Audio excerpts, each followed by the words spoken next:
हाँ जी, सपने हकीकत होते हैं।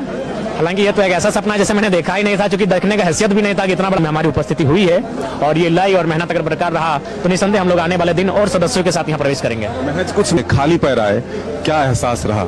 जी, एहसास के साथ एक जिम्मेवारी का एहसास हो रहा है कि जिस कर्तव्य के लिए यहाँ आए हैं उसका निर्वहन करें, उसका पालन हो सके और उन विषयों को लेकर हम गंभीर रह सके। जो बाहर आवाज गूंजता था, सदन में टाइगर गूंजेगा? बिल्कुल गूंजेगा। अगर नहीं गूंजेगा तो फिर वो टाइगर किस काम का। क्या विषय होगा जिसको आप सदन के भीतर सबसे पहले? जी, अभी फिलहाल सीजीएल को लेकर काफी छात्र हतोत्साहित है, तो उस विषय पर हमारी बात होगी। हमारे क्षेत्र में प्रवासी मजदूर 40-45 फंसे हुए हैं, तो उनको वतन वापसी और साथ ही साथ नए उद्योग का सृजन हमारे राज्य में, जिसमें 75% स्थानीय लोगों को देकर उस दिशा में आगे बढ़े, उस पर हमारी बात होगी। क्या एक युवा के तौर पर उठाएंगे? बिल्कुल, हम केवल उठाएंगे नहीं, सरकार को केवल उसमें घेरेंगे नहीं, बल्कि अपने आइडियाज को भी प्रेजेंट करेंगे कि आप कैसे काम कर सकते हैं। क्योंकि ऐसा नहीं कि हम केवल आपको प्रॉब्लम्स बता देंगे कि आप ये प्रॉब्लम क्रिएट कर रहे हैं, हम आपको सोल्यूशन भी बताने का कार्य करेंगे कि इस दिशा में अगर आप आगे बढ़ते हैं तो ये जो मतलब नाराजगी है, उस नाराजगी को कम किया जा सकता है। मेरा मानना है कि एक रहें चाहे 100 रहें, आपकी संख्या मायने नहीं रखती है, आपके विचार मायने रखते हैं।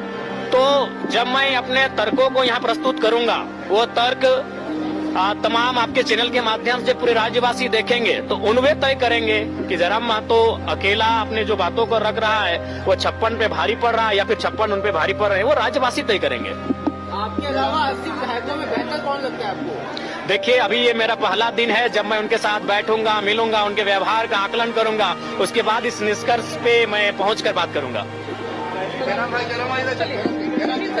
देखिए, विशेष एक्सपीरियंस नहीं रहा, विशेष क्या रहेगा, हम लोग तो मान के चलिए एक आदत सी हो गई है जनता के लिए लड़ना, संघर्ष करना।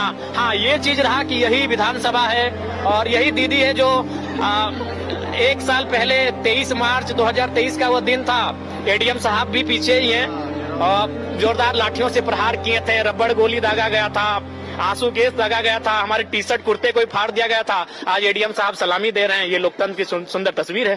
सलामी पाने जी, सीजीएल का मुद्दा बिल्कुल मजबूती के साथ, चूंकि आज शपथ का दिन था। हमारे साथ जयराम महतो है। जयराम, एक सीट का जयराम कैसे लड़ेगा?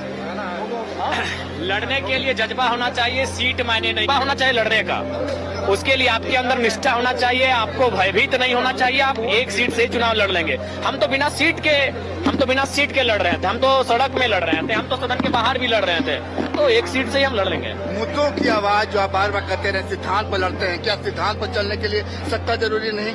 बिल्कुल जरूरी है। मैंने अपने इंटरव्यू में भी कहा था कि सिद्धांत और सत्ता दोनों विपरीत दिशा में है, लेकिन कभी कभी सत्ता को हासिल करने के लिए आपको सिद्धांतों का त्याग इसलिए करना पड़ता है कि आपकी जनता आपको सत्ता में काबिज होते हुए देखना चाहती है, क्योंकि जनता की समस्या का समाधान सिद्धांत से नहीं, सत्ता से होगा। 5 साल में कभी ऐसा भी मौका आएगा कि आप सत्ता के साथ हो सकते हैं? देखिए, ये तो सरकार की कार्यशैली पे निर्भर करता है और हमारी जनता, जो 12 लाख जनता और उसके बाद जो झारखंड की जनता है, उनके प्रति जो सरकार का रवैया रहेगा, उस रवैये पे निर्भर करते हैं। हालांकि ये तो एक ऐसा सपना है जैसे मैंने देखा ही नहीं था, क्योंकि देखने का हैसियत भी नहीं था कि इतना बड़ा सपना देख सकूं। यानी मेहनत और संघर्ष हो तो कुछ ऐसी चीजें हो जाती हैं जिनको आप चमत्कारिक मानते हैं, लेकिन खैर ये हमारे संघर्ष और मेहनत और हमारे साथियों के संघर्ष और मेहनत का परिणाम है कि सदन में हमारी उपस्थिति हुई है। और ये लय और मेहनत अगर बरकरार रहा तो निसंदेह हम लोग आने वाले दिन और सदस्यों के साथ यहाँ प्रवेश करेंगे। महज कुछ महीने पहले कुछ किलोमीटर दूर तक पहुंचते थे, लाठियां खाते थे, वापस लौट जाते थे, लेकिन आज उसमें लोकतंत्र के मंदिर में खाली पैर आए, क्या एहसास रहा? जी, एहसास के साथ एक जिम्मेवारी का एहसास हो रहा है कि जिस कर्तव्य के लिए यहाँ आए हैं उसका निर्वहन करें, उसका पालन हो सके और उन विषयों को लेकर हम गंभीर रह सके। जो बाहर आवाज गूंजता था, सदन में टाइगर गूंजेगा? बिल्कुल गूंजेगा। अगर नहीं गूंजेगा तो फिर वो टाइगर किस काम का। क्या विषय होगा जिसको आप सदन के भीतर सबसे पहले? जी, अभी फिलहाल सीजीएल को लेकर काफी छात्र हतोत्साहित है, तो उस विषय पर हमारी बात होगी। हमारे क्षेत्र में प्रवासी मजदूर 40-45 फंसे हुए हैं, तो उनको वतन वापसी और साथ ही सात नए उद्योग का सृजन हमारे राज्य में, जिसमें 75% स्थानीय लोगों को देकर उस दिशा में आगे बढ़े, उस पर हमारी बात होगी। क्या आप एक उपलब्धि तो पा लिए, विधायक बन गए, युवाओं का जो रोजगार का विषय है और जो दर्द है, क्या एक युवा के तौर पर उठाएंगे? बिल्कुल, हम केवल उठाएंगे नहीं, सरकार को केवल उसमें घेरेंगे नहीं, बल्कि अपने आइडियाज को भी प्रेजेंट करेंगे कि आप कैसे काम कर सकते हैं। क्योंकि ऐसा नहीं कि हम केवल आपको प्रॉब्लम्स बता देंगे कि आप ये प्रॉब्लम क्रिएट कर रहे हैं, हम आपको सोल्यूशन भी बताने का कार्य करेंगे कि इस दिशा में अगर आप आगे बढ़ते हैं तो ये जो मतलब नाराजगी है उस नाराजगी को कम किया जा सकता है। बस अपना देख सकूं, यानी मेहनत और संघर्ष हो तो कुछ ऐसी चीजें हो जाती हैं जिनको आप चमत्कारिक मानते हैं, लेकिन खैर ये हमारे संघर्ष और मेहनत और हमारे साथियों के संघर्ष